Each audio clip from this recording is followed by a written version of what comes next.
Hi, Alan Shimel, DevOps.com here at InterConnect 2016 Las Vegas with a good friend of mine, Mustafa Kapadia of IBM. Mustafa, welcome. Hey, Alan. Good to be here. Thank you. Very good to have you here again. Mustafa, well, we just spoke recently, We did, but yeah. yesterday I was actually able to catch your workshop along with you and Sanjeev Sharma. Did a workshop on innovating like a startup, but Exactly. scaling to the Yeah. enterprise. Yeah. While scaling to the enterprise, great workshop. Thank you. Thank you. I've also seen you deliver a similar workshop at our CD Summit in Yes. LA. Yeah. Which I always enjoy doing. So Yes, and speaking of thank you which, for inviting me. well, it's our Yeah. pleasure. But we have a few more CD summits coming up, both here in the U.S. and in Europe, as well as in India next fall. And we, of course, always love to have you Yeah. come do No, your I'm actually workshop. looking forward to the next one. I think the next one we actually have entire half a day Dallas, we're just doing uh, a full just for workshop. just for a full Yes, workshop. So usually we get condensed to like 45 minutes, but this is going to be full on with clients for very, almost yeah, 45 hours. So I mean 40 four 45 to five hours. hours. It's a full 45 day. hours. That's I think it includes lunch as well. And perfect. I want to say it's April 5th in I Dallas. think it's April. Yeah, I think that's April what I have 5th on or my 6th. calendar. Yes. Yeah. So, very excited about Thank that. you. But Yeah. let's Good. make a left turn, come back here to InterConnect. So, innovating like a startup, scaling to the enterprise is a theme we're hearing Very much again and so. again here. Yeah. Um, what kind of feedback did you get from the audience? Actually, very positive feedback. Right. I mean, our audience, fortunate and unfortunately, get bombarded with so many things like, oh, I need to be in the new Netflix or I need to be the new Uber. But most of the companies that they talk to don't really realize, all the legacy that's Yeah, behind the enterprise, all the regulatory compliances that they have to kind of overcome that some of the startups don't have to overcome. So when they come and talk to somebody like IBM at InterConnect, who've actually done this for legacy environments for large enterprises, I think they appreciate the fact that we've kind of gone through ourselves. hmm We're doing it for some very large clients and helping them transform and becoming more like a startup within the large enterprise, which is a very tough nut to crack. no doubt Yeah. about it. You touched on something though around security, Yeah. and that actually next week I'm at the RSA conference and we're doing a what we call rugged Yes. DevOps conference, which is all about DevSecOps, SecDevOps, whatever you want to call it. But it's a part of the equation, Very much so. right? And IBM, which has a heritage of security anyway, actually is well suited for Yes. this. Yes. But what do you see when you're talking to clients around security and DevOps, Mustafa? Yeah, the definition of traditional security actually has to change somewhat. Actually, the definition of risk first has to change, and Yeah, then the question about security and how you bring security into that risk equation changes. A lot of times, enterprises are risk averse because they don't want to make a lot of changes. So security has a lot of gates that you have to go through in order to make a change. In a DevOps world, when you're competing with lots of companies that are moving faster, you got to make changes faster. So how do you change your risk profile for a change? yep. And that's where security comes in. I think security is a very big stakeholder in the DevOps transformation. A lot of our companies, what we find out when we first go in is nobody bothers to talk to security, Yeah. which to me is mind-boggling because if there's anybody who's going to trip your transformation, it's going to be security.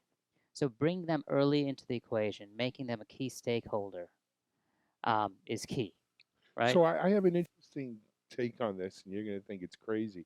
We did a survey a little while back with asking DevOps folks, their views around security. Interesting metrics. 55% of them said they thought their organization was doing security right. So more than half, Well, good, which right? surprised me. 80% of them, overwhelming majority, said security was the biggest drag Yes, on going yeah, faster. So if everyone agrees that security is the biggest drag on going faster, but more than half of the people say that they're doing it right, do they want? Are they? In other words, yeah, is it a self-fulfilling thing? They want security to perform that role, which is to be the right, drag. right. I don't know if it makes sense, but one can draw that conclusion. I actually think that a lot of the time security is actually brought in as the last resort.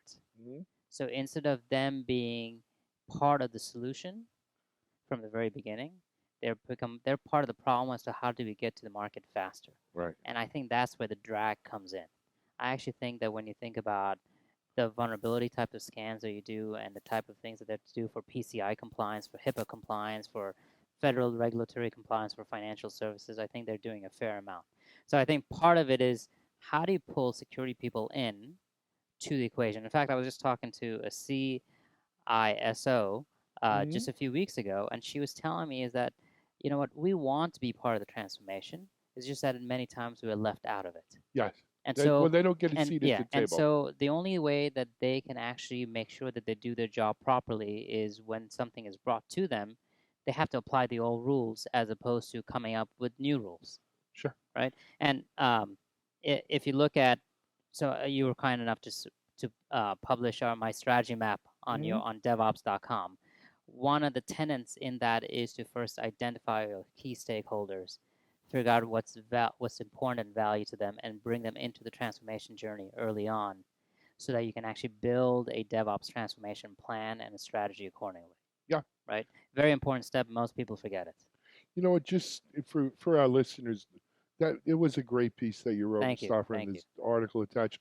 What was the name of the article so they can look for it? It's called building a DevOps strategy using a balanced scorecard methodology, Yes.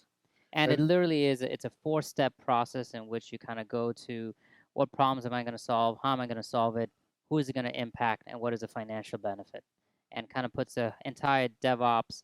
It kind of takes it actually builds an entire DevOps strategy around those four tenets. absolutely. So So, Mustafa, let me shift gears a little bit and going multi-speed yeah, IT here definitely today on you.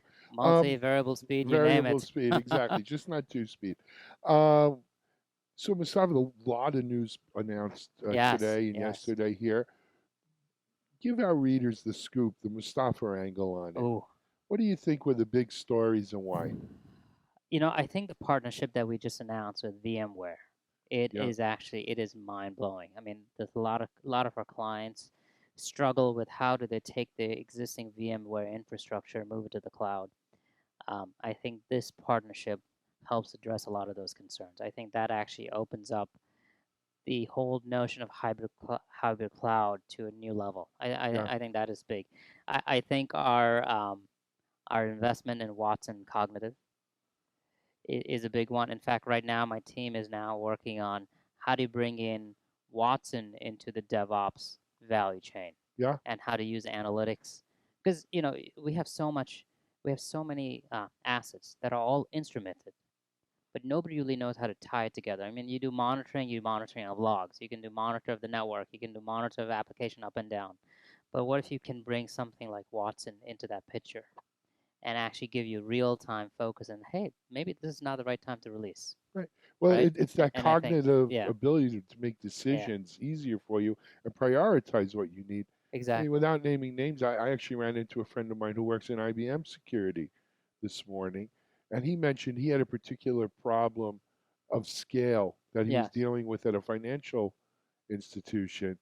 And he he actually sat down himself last night while he got back to his room, did some Python scripts into Watson, and he has Watson helping him make Perfect. these decisions. Yeah, Those kinds of things are we're just scratching the surface though in completely. what's Yeah, available with yeah. cognitive. So I agree. The big three trends are, it's cloud mobile, it's analytics, mhm. and then it's this whole notion of DevOps and going faster. I think sooner or later you're going to see there's already a convergence with cloud mobile and DevOps. Yes, I think the analytics and cognitive piece is coming.